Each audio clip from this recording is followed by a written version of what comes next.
A mí me interesa volver a la Constitución. Porque el senador Morales nos plantea el artículo 16, todos los ciudadanos, principio de igualdad, etcétera, etcétera, etcétera. La Constitución hay que leerla en el contexto integral. Y además está vigente, que no fue reformada por la del 94, una cláusula que indudablemente tenía un eje y una visión de modelo de país que tenía en la inmigración europea uno de los planteos centrales. El artículo 25, y le recomiendo leerla con atención, dice: el gobierno federal fomentará la inmigración europea. Era un proyecto de país, la línea, digamos, de pensamiento luego que se planteó con Alberdi, con Sarmiento, la generación del 80. Fomentará la inmigración europea y no podrá restringir, limitar ni gravar con impuesto alguno la entrada en el territorio argentino de los extranjeros que traigan por objeto labrar la tierra, mejorar las industrias e introducir y enseñar las ciencias y las artes. Indudablemente que aquí no está contemplado ninguna comisión de ilícitos. Digamos, los que vengan a trabajar, los ciudadanos de buena voluntad para todos, lo que dice el preámbulo. Me parece que la Constitución hay que interpretarla en un marco mucho más amplio y no limitado al concepto del 16, que indudablemente tiene otro espíritu, otra filosofía. Yo digo, acá hay una ruptura del pacto de convivencia y hay una abierta violación a un artículo de la Constitución también. Y además, le digo la verdad, yo creo que hay que dar un debate en esta comisión, porque a mí me parece que en los delitos graves, porque este planteo de la suspensión de juicio a prueba, que explicaron detenidamente el doctor Mena y el senador Urtubey, tiene que ver con penas que no superan los 3 años. Delitos leves, nunca el autor del hecho va a ir preso. En general, nunca va a ir preso. Es un hecho excarcelable o de pena condicional, aún cumpliendo condena, le van a dar, sí, seguramente, sí. ¿Quiere alguna interrupción? No, lo que le quiero decir es que los delitos de gravedad, que yo creo que hoy son delitos transnacionales que agobian al país. Usted está sentado al lado del senador Giustiniani, todos sabemos qué está pasando en Rosario y en Santa Fe y la Nueva Medellín. Está entre nosotros, el dato está entre nosotros, ¿le gusta o no le gusta? Lo que yo le digo puede no gustarle, pero usted convive con esa realidad. No le gusta lo que le digo. Claro, no le gusta. Está bien, no le gusta. No le gusta. Lo retiro porque sé que lo molesta. Lo molesta, pero analícelo. Había búnker de construcción de hormigón para vender droga en Rosario. Estamos hablando de este tipo de delincuentes que deberían tener un elemento adicional. Porque ¿sabe lo que pasa? No es lo mismo una ley de carácter administrativo, una norma administrativa que regula el marco de las migraciones, que una ley que está prevista, una norma que está prevista en el Código Procesal Penal. Usted está reafirmando una voluntad de política criminal con el Código Procesal Penal. La otra es una norma de carácter administrativa, no es lo mismo. Son categorías de leyes y de normas distintas. Entonces, le pido que repiensen el tema. Repiénsenlo. No nos pasemos para el otro lado, pero repensémoslo. Digamos, acá hay datos que están en la realidad, incluso como partidos políticos. Repiénsenlo, porque van a contramano del pensamiento social, de lo que pasa. No quiere decir que todos... No estoy haciendo como Bloomberg, no estoy haciendo como Bloomberg. Le estoy diciendo que tengan equilibrio, que miren el tema con otra mirada, que no nos califiquen así alegremente, que lo miren objetivamente, analicen los datos. Si quieren, después les paso los datos de la Dirección Nacional de Migraciones y les paso también la estadística de los presos de las cárceles federales. Y si quiere también les paso qué tipo de delitos son los que cometen estos ciudadanos extranjeros. En general son delitos...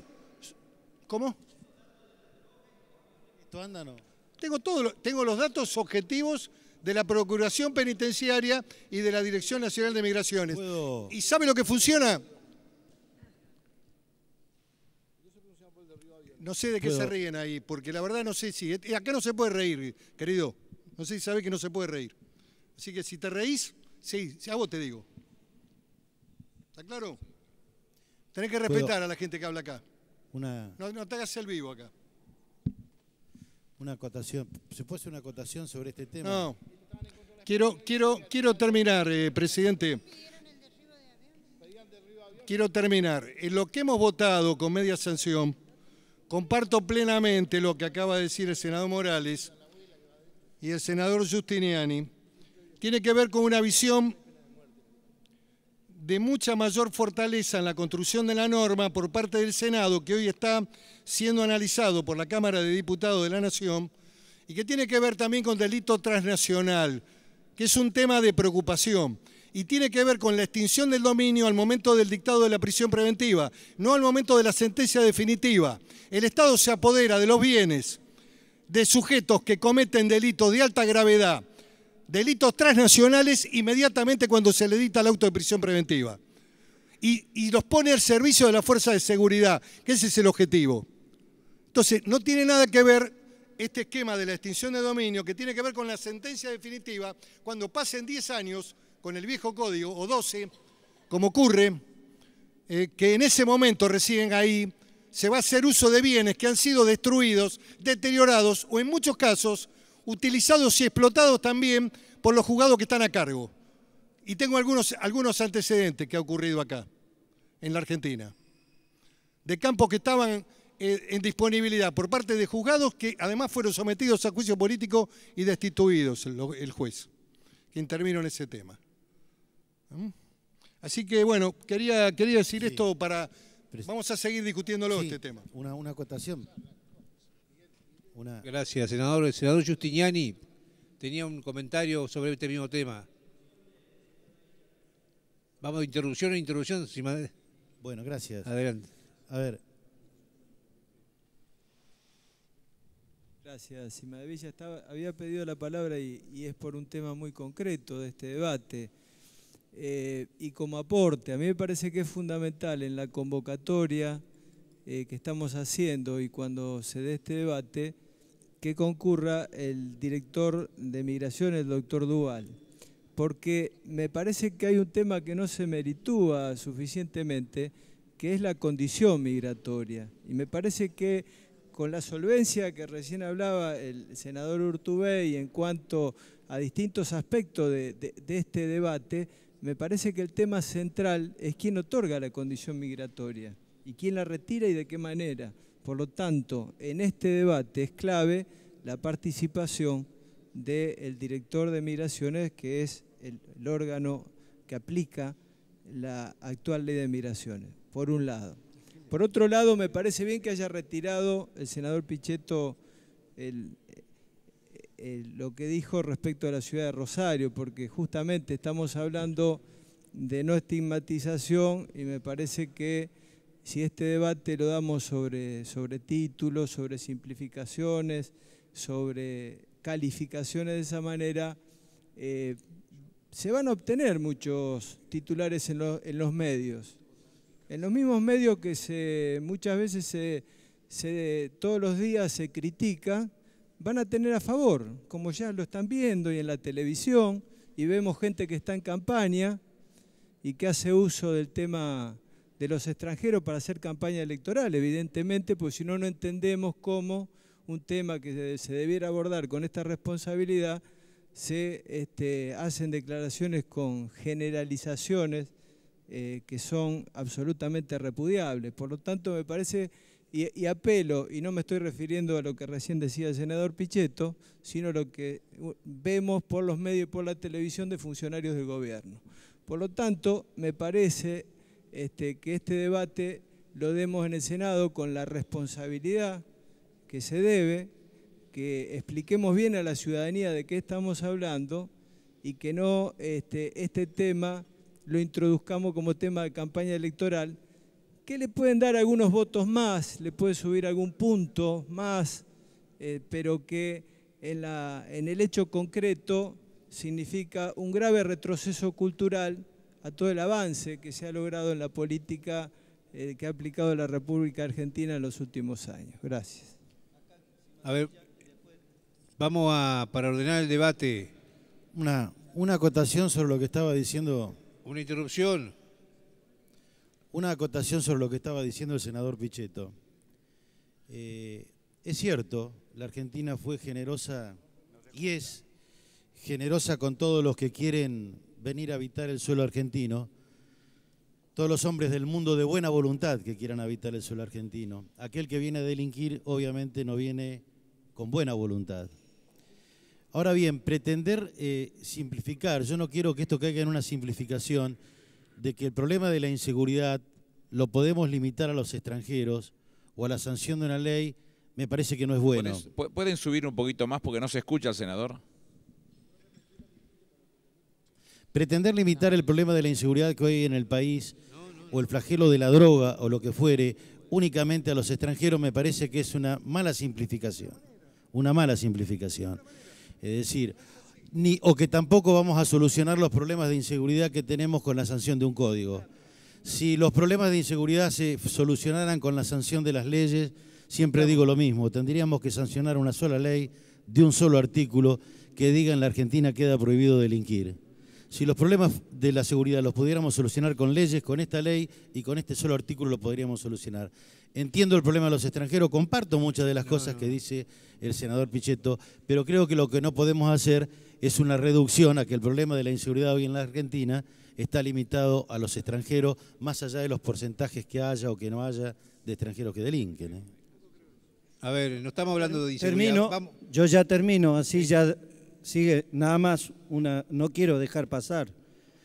Digo, si Rosario es Medellín, Argentina es Colombia, y este sería un caso en donde la culpa la tiene el chancho y el que le da de comer. Y digo, habría que aprender lo que ha hecho el pueblo de Medellín, cómo está Medellín y las cosas que está haciendo Colombia, que me parece que hay una hoja de ruta que debiéramos seguir nosotros, que creo que en algún sentido se están siguiendo, pero debiéramos seguir.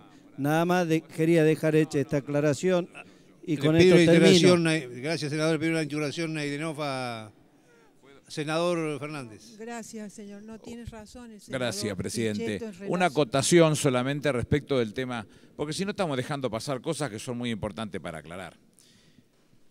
La ley de migraciones, que se saca a fines del 2003, principio del 2004, fue fruto del trabajo de varios. Yo reconozco en cada lugar que tengo oportunidad el trabajo del senador Giustiniani, que tiene una rara situación para el libro Guinness porque la votó como diputado y la votó como senador. Pero fue quien trabajó desde las cámaras fuertemente con nosotros y el Ministerio del Interior. No lo digo por mí, que yo en esto me va de más, sino de todos aquellos que trabajaron fuertemente para poder cerrar. Y conjunto con ellos, muchos de los... ¿Puedo terminar? ¿No te molesta que yo hable mientras vos interrumpís, no? Muy importante la participación de los organismos de derechos humanos que participaron en esto. Ahora, cuando hablamos de todos esos artículos, incluyendo el 29, inciso A, que habla del que ingresa con documento falso, o el inciso C, que el senador Morales leyó con detenimiento, o el 60, o el 64, o el 68, que hablan claramente del gesto del extranjero, porque todo lo miramos al extranjero como que está viviendo en la Argentina, y hay casos que entran, delinquen y se van. Estamos hablando del hecho puntual de esa situación, en cualquiera de los casos tener los elementos para poder actuar. Con lo cual, no es poco lo que tenemos. Tenemos una ley de migraciones copiada por muchos países, muy progresista, muy respetada, con ciudadanía Mercosur, que hemos sido muchos los que trabajamos para contenerla y que no creo que estemos planteando en este código, por eso es algo muy lejano a lo que está en ese momento. Con lo cual, lo que debemos es fortalecer ese esquema para no cometer ningún error, porque hasta ahora, que yo sepa, el único expulsado que ha habido en el país desde que está la ley de migraciones, perdón por la autorreferencia, pero he sido el autor de esa expulsión, ha sido un criminal nazi llamado Paul Schaffer a Chile, que lo reclamaba Chile, en 24 horas lo expulsamos, por el 29A. Entonces digo, no ha habido casos donde se haya tomado esto, teniendo la herramienta, teóricamente, para ser discriminador, si vale el término, una situación absolutamente traída de los pelos. No lo ha sido muy cuidadosa, muy respetuosa, y por lo contrario, con el Patria Grande hemos regularizado la situación de la mayoría de uruguayos, paraguayos, bolivianos y chilenos que viven en nuestro país. En buena manera hay 13.500 asiáticos que estaban en la Argentina y que eran fruto del delito por parte de gestores que se valían de su situación tan particular para ganar dinero con eso, y nosotros hemos sacado todo ese dinero. Algún derechito tenemos para decir de este tema. Esto es lo que es. No, permítame. Sí. Tengo, a ver, el senador Naidenov tiene que estar en uso de la palabra. Pero estaba hablando yo. Sí, No. tenía una interrupción. ¿Usted había pedido interrupción, senadora Merandini? Sí, Adelante. Gracias. Adelante, senadora. Era brevemente un comentario. Es decir, tiene razón el senador Pichetto cuando pone la política migratoria en un marco paradigmático, cultural, cuando nuestro país importaba la población y abría las puertas porque necesitaba hombres de trabajo. Pero también es cierto que en esa inmigración había intrusos, como eran los árabes o como eran los judíos, donde claramente la política migratoria no los consideraba. Es un comentario. Yo lo que pido, que ojalá podamos dar este debate en un marco de responsabilidad, porque cuando uno ve lo que dice hoy el secretario de Seguridad, que claramente dice que el problema de la delincuencia en Argentina es la de los extranjeros y además lo vincula tan claramente al Código Procesal Penal, la verdad, al lado de tener estos 6 colombianos detenidos en un lugar donde ni siquiera tenían forma de salir y que parece ser que eran muchachos que trabajaban en delivery, la verdad que no nos va a hacer bien en la responsabilidad que tenemos en el debate, que habría que despojar el debate por el que estemos hablando de los inmigrantes. Es decir, no es que hemos traído nosotros el tema, pero si tenemos el secretario de Seguridad al lado de 6 encapuchados, que parece que eran chicos que hacían delivery, y se dice que la culpa del... Bueno, pero no se puede... Hay que probarlo. Lo que no somos nosotros los que vinculamos... Cuando el secretario de Seguridad dice claramente que es un problema de los extranjeros y lo asocia al Código Penal, la verdad que no vamos a poder debatir en un marco de responsabilidad. Gracias, senadora. Para cerrar este tema de extranjeros, el subsecretario Mena quiere... No. Después está en uso de la palabra, senador Naidenov. Para dar una quizás explicación final respecto de las intenciones del Poder Ejecutivo respecto de este tema. Justamente como bien fue explicado y lo dijeron los senadores y particularmente el senador Fernández recién, la ley migratoria ya prevé esta circunstancia como una causal de suspensión del juicio a prueba. Por eso, para no distorsionar la situación existente ni generar mayor confusión, lo que se hizo fue, al regular la suspensión del juicio a prueba en el Código Procesal Penal, ampliar los supuestos en los cuales puede aplicarse, porque como bien dijo el senador recién, con la limitación que hoy tiene la posibilidad de suspensión de juicio a prueba para estos casos, no se aplica. Entonces, se amplían los supuestos. Luego, todas las garantías constitucionales, tanto el derecho de defensa como la posibilidad de autoinculparse, etcétera, están absolutamente descartadas porque la regulación de la suspensión del juicio a prueba no lo permite. Participación del defensor, consentimiento del imputado, no tiene que haber oposición fiscal, puede haber recurso de la víctima o recurso del fiscal, hay control de una Cámara, hay control del fiscal superior, por lo tanto, en términos de legalidad y de constitucionalidad está perfectamente cubierto. Luego, desde ya, se puede discutir el alcance de a qué categoría, cuánta cantidad de delitos se le quiere o no aplicar esta suspensión y esta regla de conducta, que es la de expulsión por un tiempo determinado del país, que no puede ser menor de 5 años ni mayor de 15. Cumplida la regla de conducta tal cual lo fija el juez, la persona puede volver y el proceso se ha extinguido. Si se viola la regla de conducta, el proceso se reinicia en nuestro país y recaerá condena. Gracias. Senador Naidenov tiene la palabra. Hola. Sí, presidente. Bueno, Yo quiero coincidir con el presidente del bloque del oficialismo en esta idea del pacto de convivencia social y la ruptura del pacto de convivencia social.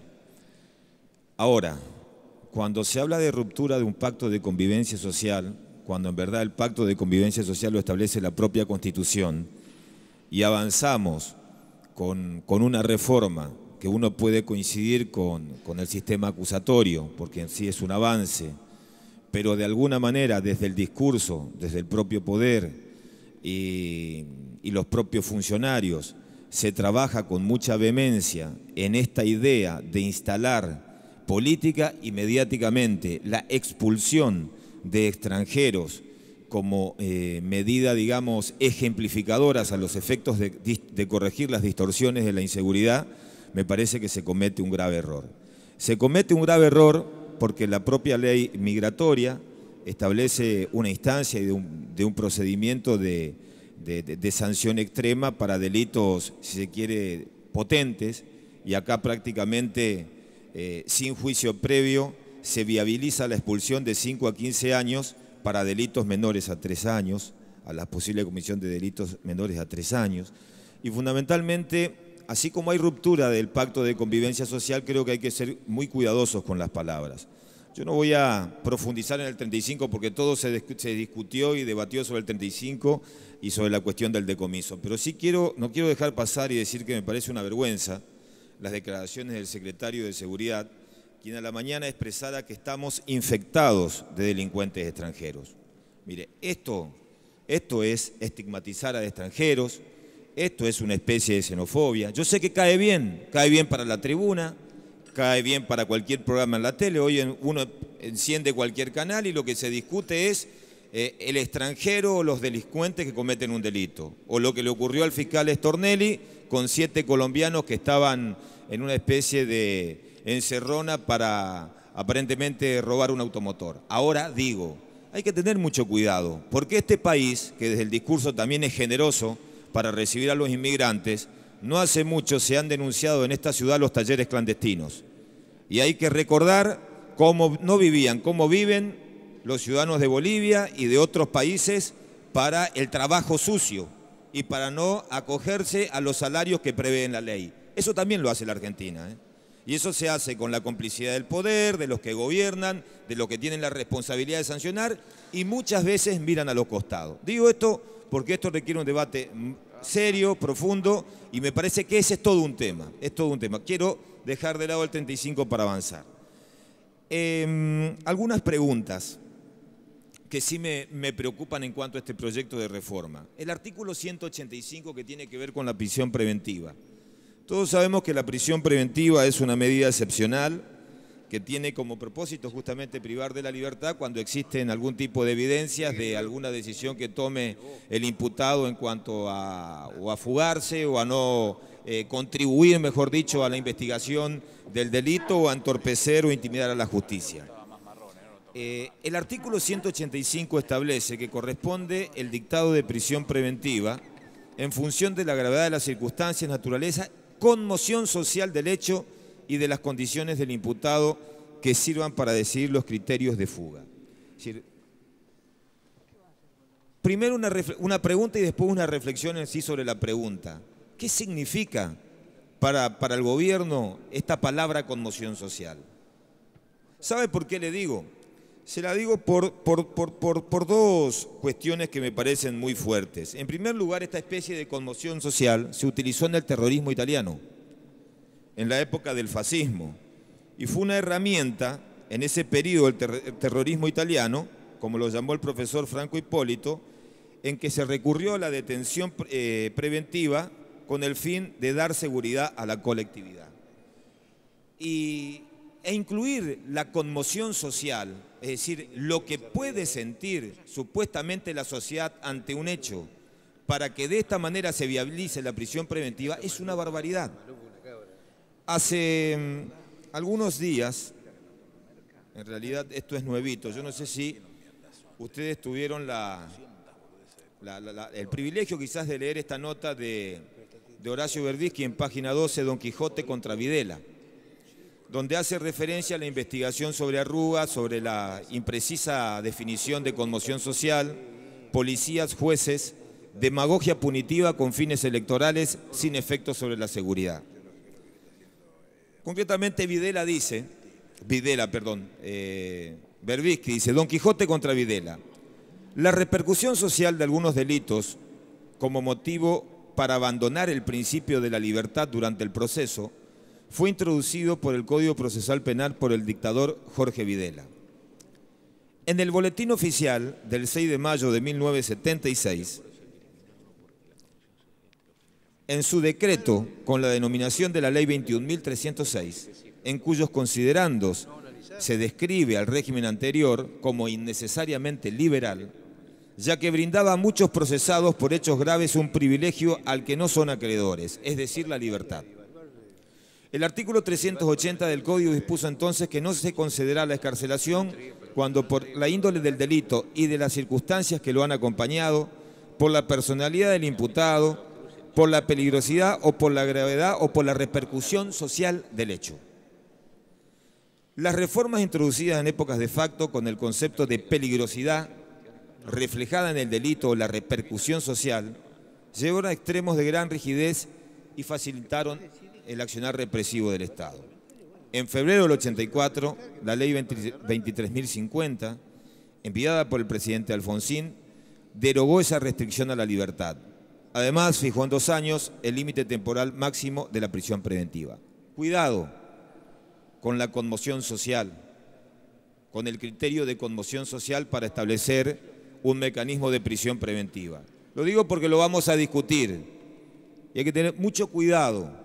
Un mecanismo de privación de la libertad por el estado de conmoción social. ¿Qué es conmoción social? Como lo plantea el propio Berbisky, digamos, lo que puede generar algún medio masivo de comunicación en cuanto a un hecho que genere el repudio de la supuesta sujeto que ha cometido un delito y corresponde la prisión preventiva. Yo digo, cuidado, para que se analice. Lo dejo como sugerencia porque creo sinceramente que es un gran retroceso incluir el estado de conmoción social para la prisión preventiva. En otro punto, el artículo 5. El artículo 5 del proyecto, yo sí quisiera que, si me pueden responder algunos de los funcionarios algunas cuestiones. Establece que nadie puede ser perseguido penalmente ni condenado más de una vez por el mismo hecho, que está bien. Pero en la segunda parte dicen que no se pueden reabrir los procedimientos fenecidos, salvo la revisión de sentencias a favor del condenado. Yo pregunto, ¿qué entienden ustedes por procedimientos fenecidos? ¿Procedimientos fenecidos es sentencia condenatoria, absolutoria? ¿Procedimiento fenecido es el archivo de la causa? Esa es una pregunta puntual. Quiero saber qué entienden ustedes por procedimientos fenecidos. Sí, después no sé si quieren que pregunte. No sabía si era ahora o luego. Perfecto, mejor. Si es así, no tengo inconveniente. A ver. ¿Podés terminar o querés que terminemos? No, está bien. Bueno, adelante. Sin duda, la interpretación nuestra, es que cuando habla de procedimientos fenecidos son los procedimientos en los que recayó resolución firme. Ajá. Resolución que no puede ser apelada, en la que ha caído cosa juzgada y no pueden ser reabiertos. Salvo la excepción que viene después, que es la que está vigente hoy en el Código Procesal Penal, que es el recurso de revisión de la sentencia a favor del condenado. Está exactamente igual, tal cual está descrito hoy en el actual 479 del Código Procesal, pero se incorpora una causal más de revisión que no está prevista en la legislación y que es un compromiso que nuestro Estado ha asumido ante la Comisión Interamericana de Derechos Humanos en varios casos, que es que se debe reabrir el caso cuando recaiga sentencia de la Corte Interamericana de Derechos Humanos o de un organismo internacional en un caso concreto. Por el compromisos internacionales del Estado se ha indicado en numerosos precedentes que tiene que haber una previsión específica para el recurso de revisión en esos casos. Entonces se ha agregado a la redacción exactamente la misma redacción actual un inciso más, que es el de revisión en caso de que recaiga sentencia de la Corte Interamericana o de cualquier organismo internacional de protección de derechos del sistema de Naciones Unidas. Sí, no, ¿sabe por qué le preguntaba? Bueno, y usted me lo responde, porque de alguna manera uno puede tener la sensación o la sospecha cierta de ciertos criterios de impunidad contra algunos delitos que puedan cometer los funcionarios públicos. ¿Sabe por qué lo expreso? Por la doctrina de la cosa juzgada irrita, que es una doctrina que posibilita que independientemente de que una causa se encuentre con condena firme, uno lo pueda reabrir en cualquier instancia, inclusive cuando existan sospechas firmes y concretas de que, por ejemplo, de un acto de corrupción por grosero manejo del propio proceso entre el juez y las partes, culminó con una sentencia a favor justamente del imputado.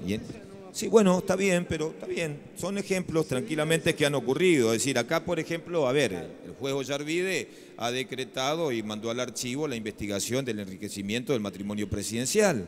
Y en este caso puede tranquilamente ser parte el día de mañana de una investigación en el marco de la doctrina judicial de la cosa juzgada irrita. Y con lo que usted me está diciendo, eso no se va a dar. Si no existe un fallo de la Corte Interamericana que nos establezca claramente la posibilidad de viabilizar la investigación, hoy cualquier fiscal puede, en este caso, digamos, no se pueden reabrir los procedimientos fenecidos. Clarito. Tal cual está. Ya me respondió. No, pero quiero avanzar permítame una aclaración. Es tal cual la misma situación que está prevista en la legislación actual. La doctrina de la cosa juzgada irrita la conozco perfectamente. El Ministerio de Justicia y Derechos Humanos es querellante en la causa AMIA, en la cual la Cámara Federal de Casación Penal, por un recurso a instancias nuestras, aplicó la doctrina de la cosa juzgada irrita, que es la cosa juzgada fraudulenta, cuando la cosa juzgada se obtiene mediante fraude.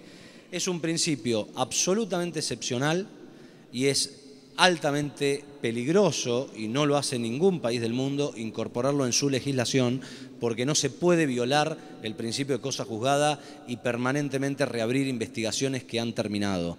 No se hace en ningún lugar del mundo y no debería hacerse, salvo, por eso justamente puede, vía jurisprudencial, en un caso concreto, con una prueba muy concreta de que la cosa juzgada ha sido obtenida mediante fraude, que es de muy difícil prueba, reabrirse un proceso que está terminado. Es una garantía constitucional prevista no solo en nuestra Constitución, sino en todos los tratados internacionales, y que no puede de ninguna manera verse violada la garantía de la cosa juzgada, salvo los criterios estrictamente establecidos, y justamente son los actuales en la legislación vigente, más los últimos precedentes del sistema internacional de protección de derechos humanos, que indican que debe hacerse en favor del condenado también en esos casos. Senador Nayenov, le pido interrupción a la senadora Negre. Bueno. Gracias. En uno de los... Continúo, dos preguntas más. En uno de los capítulos de la reforma... ¿La interrupción de Fernández? Sí. No, porque estamos hablando del tema de actos de corrupción. Tenemos las dos puntas. Uno es el de la sentencia irrita, que es muy difícil probar, pero el ejemplo que da el doctor Mena es más que gráfico. Y en la otra punta tenemos la definición clara que tiene el fiscal de disponer de la acción penal pública. En cualquier caso, menos ni parcial ni totalmente ante la presencia de un funcionario público en uso de las atribuciones que le compete la función, con lo cual nunca va a haber posibilidad de que se frene la aplicación de la acción penal pública, porque va a estar establecido en el artículo 30 del Código Procesal Penal. Sí o sí se va a jugar en esos términos. Continúe, senador. Sí. En la reforma me parece un avance en un capítulo el rol que puede jugar la víctima en toda la instancia del proceso en sí. Yo quisiera preguntarle si ustedes consideran que la víctima, que en realidad es una persona que está afectada directamente por el delito, si en un delito de corrupción un ciudadano común puede ser considerado víctima.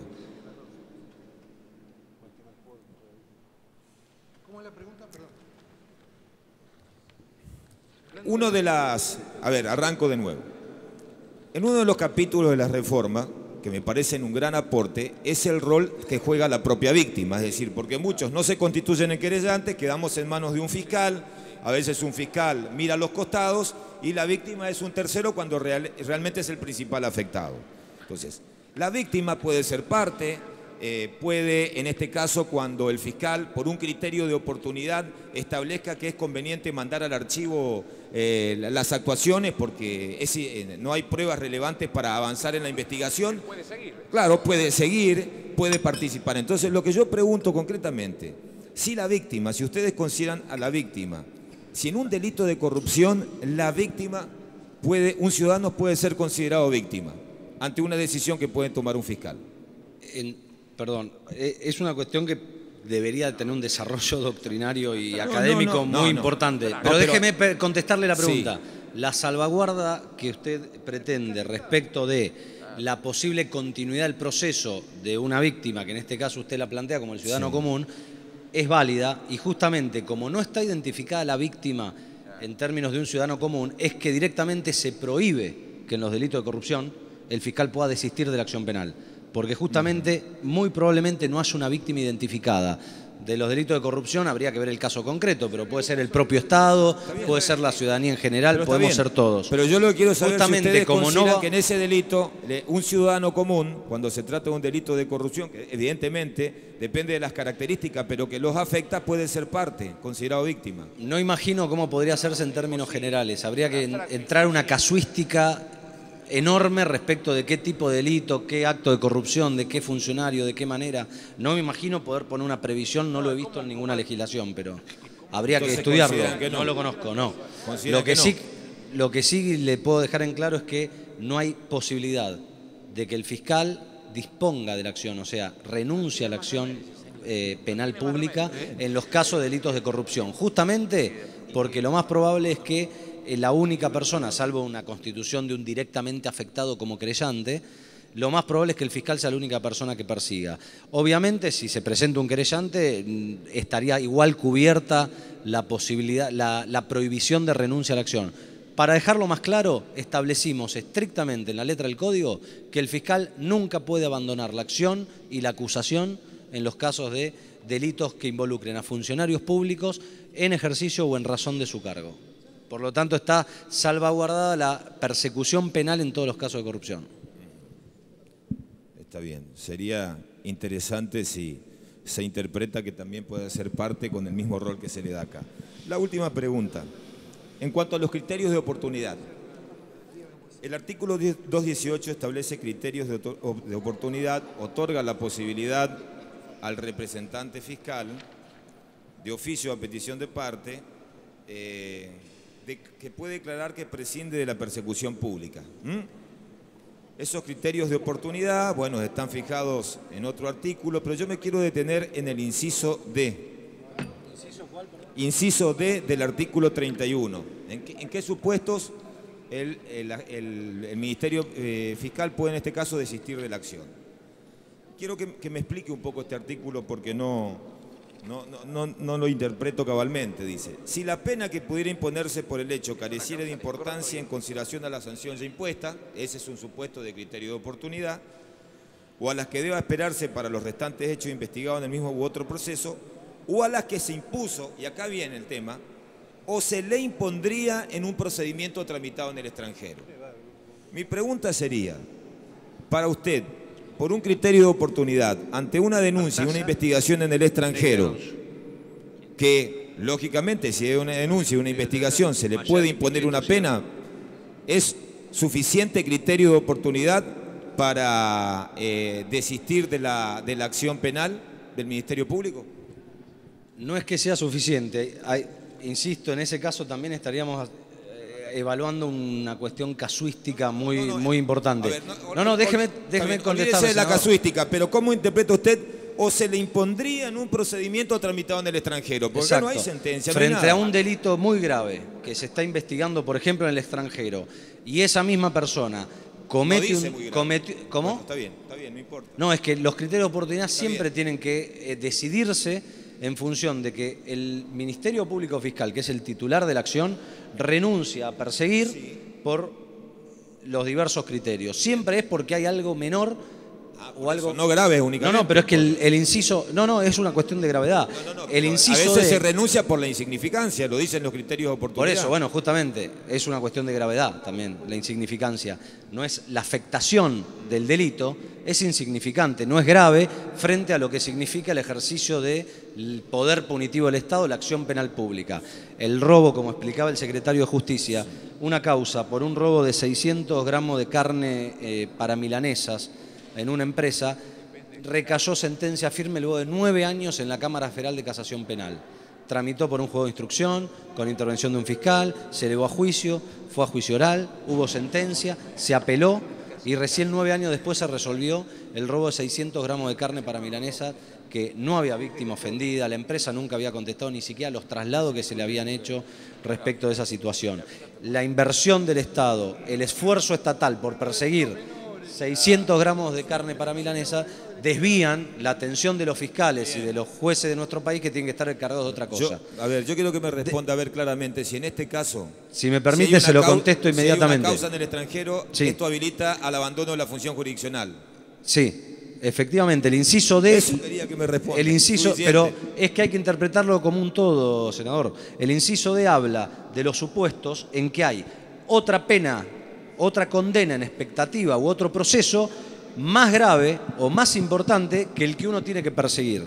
Si hay una persona, vaya el caso, un genocida que está siendo juzgado en el extranjero por el delito de genocidio, y acá se pretende perseguir un desapoderamiento, un hurto, no tiene sentido poner toda la maquinaria estatal para perseguir el hurto cuando la persona está siendo juzgada y será condenada a prisión perpetua por delitos mucho más graves, o cuando, por ejemplo, no nos vayamos al extranjero, en este mismo país, una persona que está siendo juzgada por multiplicidad de hechos, el fiscal puede ir al hecho más grave y desatender la persecución penal, el gasto probatorio, el gasto en investigación respecto de un delito menor. Si voy a acusar porque tengo las pruebas para condenar por homicidio, no tiene sentido que en el medio persiga una contravención por el cruce de un semáforo o una lesión leve. En eso coincido. Ese es el espíritu. La primera parte puedo coincidir con lo que usted me dijo, sí, cuando se trata de una condena mucho más severa, lógicamente, sí, si hay una condena mucho más severa, pero usted, acá estamos hablando de una condena eventual que no establece ni siquiera la gravedad de un hecho, le impondría un procedimiento tramitado en el extranjero. Claro, pero es que el fiscal no va a aplicar el criterio de oportunidad hasta que no tenga certeza de eso. Justamente, el fiscal no puede disponer ante la mera denuncia en el extranjero de un delito. No lo permitiría, o sea, no se incurriría en una falta gravísima el fiscal, que es una causal de mal desempeño si actúa mal. No hay posibilidad. Suficiente por ahora, está bien. Gracias, senador. Senadora Negre de Alonso tiene la palabra.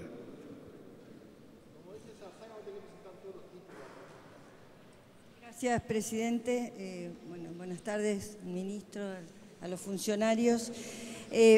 Primero quiero decir que propongo, presidente, al doctor Julio Mayer, que ha sido citado en los fundamentos, y al doctor Guillermo Jacobucci como ponentes. En segundo lugar, y antes de entrar a la pregunta, digo, me preocupa cómo vamos a poner en marcha este código si nos falta la ley relativa a la determinación de las competencias de los jueces con función de revisión, no va a haber, ley de organización y competencia de la justicia penal federal nacional, remitido en el artículo 57, el anterior en el 52, la ley orgánica del Ministerio Público en el 66, la ley de creación de la Oficina de Medidas Alternativas y Sustitutivas, que están remitidas en el artículo 177 y en el 35, y la ley de juicio por jurado. O sea, hay un vacío legal importante. Pero, por supuesto, el repudio a cualquier tipo de acción xenofóbica. Yo tenía planteado la segunda parte del artículo 64 y la modificación que hace el proyecto. Creo que se ha empezado a discutir, no vale la pena reincidir sobre eso, pero sí quiero hablar de la prisión preventiva. O sea, creo que los nudos fuertes del proyecto es el tema de los extranjeros y el tema de la prisión preventiva. Y el artículo 185 dice que corresponde el dictado de la prisión preventiva en función de la gravedad de las circunstancias, naturaleza, conmoción social del hecho, y va enumerando supuestos, y en el supuesto C dice, cuando se trate de hechos cometidos en el ejercicio de la libertad de expresión o como consecuencia de la crítica en cuestiones públicas. Y más allá de lo que la cita que ha hecho acá al periodista, el senador preopinante, hay un fallo de la Corte Interamericana de Derechos Humanos, el fallo Basso contra Uruguay, donde la Corte ha dicho claramente que en ningún caso la ley podrá disponer que algún tipo de delito quede excluido del régimen establecido para el cese de prisión preventiva o que determinados delitos reciban un tratamiento distinto respecto de los otros en materia de libertad durante el proceso, sin base en criterios objetivos y legítimos de discriminación por la sola circunstancia de responder a estándares como alarma social, repercusión social, peligrosidad o algún otro. Bueno, este es el fallo 12.563, ustedes desde ya, por supuesto, lo conocen, no lo voy a citar en todo lo que he subrayado. Pero sí quiero citar las palabras del Papa Francisco, porque son recientes, son del 22 de octubre, y se refiere en el discurso que dio a la Asociación Internacional de Derecho Penal, por más que el presidente del bloque oficialista me haga así, sí las voy a citar, y dijo a la Asociación Internacional de Derecho Penal lo siguiente. Dijo en una parte de su discurso: es otra forma contemporánea de penas ilícitas, exactamente, la prisión preventiva, ocultas tras un halo de legalidad, y destacó que en forma abusiva opera como adelantamiento de la pena previo a la condena o como una medida que se aplica ante la sospecha más o menos fundada de que se ha cometido un delito. Y subrayó: esta situación es particularmente grave en América Latina, donde el número de presos sin condena oscila entre el 50 y el 70% del total de las personas privadas de su libertad. Entonces, como tenemos memoria, con toda la discusión y el debate público que ha existido y que sigue existiendo, cuando yo leo, cuando se trate de hechos cometidos en el ejercicio de la libertad de expresión o como consecuencia de la crítica en cuestiones públicas, no podrá ser exceptuado de la prisión preventiva. Bueno, creo que... Perdón, senadora. Es al revés. No procede la prisión preventiva. No, corresponde el dictado de la prisión preventiva en función de la gravedad de las circunstancias, naturaleza, conmoción del hecho, criterios de peligro. Sí. El renglón que sigue, senadora, perdón. No procederá la prisión preventiva. Razón, no procederá. Pero sí habla de la conmoción social y la gravedad de las circunstancias. Esos casos no procede. O sea, conmoción social. La casuística el para motochorro es conmoción social, por ejemplo. Hay que debatirlo. Bueno, pero entonces no son criterios objetivos. Le hago un comentario respecto a lo que decía usted respecto de la reincidencia. No hablé de la reincidencia yo. De la prisión preventiva. Cuando define específicamente el cuarto punto, no es uno de los temas más, no forma parte de uno de los requisitos. Está justo en ese lugar, sigue atrás de los requisitos que está presentando la Comisión Social, pero no es un requisito. Pero casualmente es uno de los puntos tratados expresamente en el caso base por la Corte Interamericana de los Derechos Humanos, prohibiendo ese tipo de discriminación. Me parece que este artículo 183 hay que redactarlo de otra forma. No es un requisito. Lo tiene en cuenta, y el criterio de atribución es absolutamente discrecional y subjetivo del que la aplica. No es un criterio objetivo. Es absolutamente discrecional. Los criterios objetivos son los dos que mencionó el ministro. El ministro mencionó 2 criterios objetivos para la prisión preventiva, pero no mencionó la conmoción pública. ¿Le permite una interrupción al senador Pichetto? Sí, por supuesto que se la permito.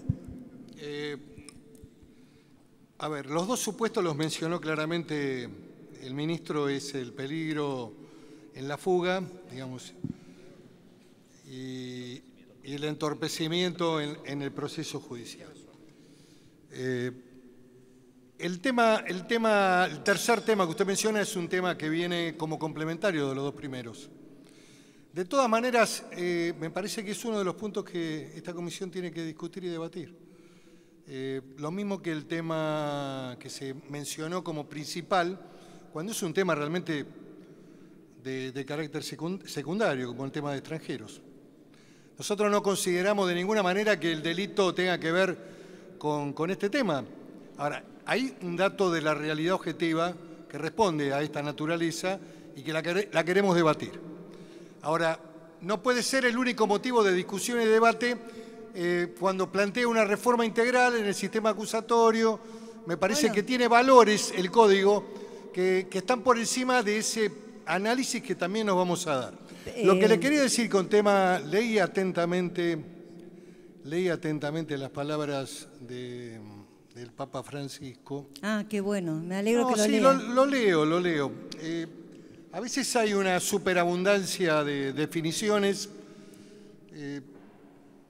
que no se ajustan a la realidad, porque nosotros tenemos una limitación en la ley con respecto al tema de la prisión preventiva, que es la aplicación de los tratados internacionales en la Constitución, y es el Pacto de San José de Costa Rica, que establece claramente que frente a un delito no puede haber un paso más allá de los 2 años en prisión preventiva.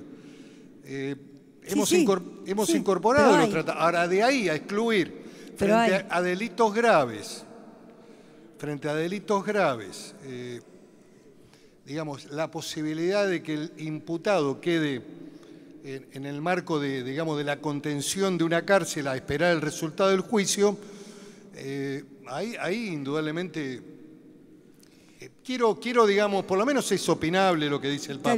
Está bien. Ahora, no es una palabra definitoria. Yo creo que ante los reclamos de seguridad que hay en la ciudadanía, me parece que por lo menos tenemos que ponerlo en revisión. Yo creo en las buenas motivaciones de esas palabras y en las injusticias que por ahí se presentan en algunos casos donde inocentes están en prisión preventiva. Pero la realidad, digamos, en materia delictiva en la Argentina requiere tener instrumentos de política criminal en el marco del Código Procesal Penal que permita que el juez dicte, el juez de garantía va a ser, en un esquema de sistema acusatorio, con un fiscal y con un defensor, dicte una medida cautelar de protección, que es darle la prisión preventiva a un procesado. Yo digo 2 cosas, quiero decirle. En primer lugar, que si sobre 17 provincias tiene este código, indudablemente que hay una valorización de esto, ¿no? Lo que no significa que no se analice. Ahora, hay 1, 2, 3, 4, 5 proyectos, hay 5 remisiones fundamentales y no tenemos los proyectos. En realidad tendría que haber venido el paquete completo.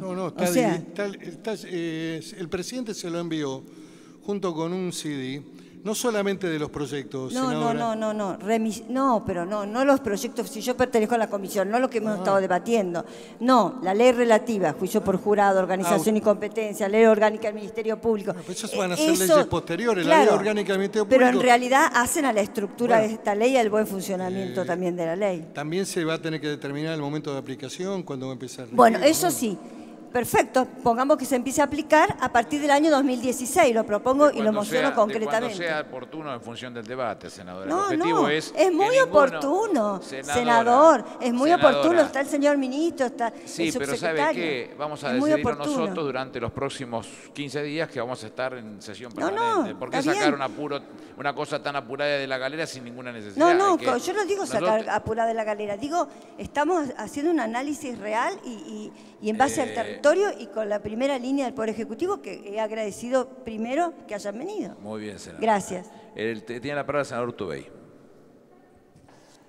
Una postilla, doctora. Sí, la verdad que interesante esa asociación. Parece que estamos reconciliándonos con el doctor Zaffaroni y la senadora. Estamos ahí a la vanguardia del abolicionismo. Pero interesante, pero ese era... Permítame, senadora, que está hablando el senador Urtubey. Tiene la palabra el senador Urtubey. Permítame. Déjelo terminar al senador Urtubey y le damos la palabra a usted. Una interrupción para la senadora Negre de Alonso. En primer lugar, yo quiero decir que Luis Jofré, mi provincia tiene plenario oral, pero primera instancia inquisitiva.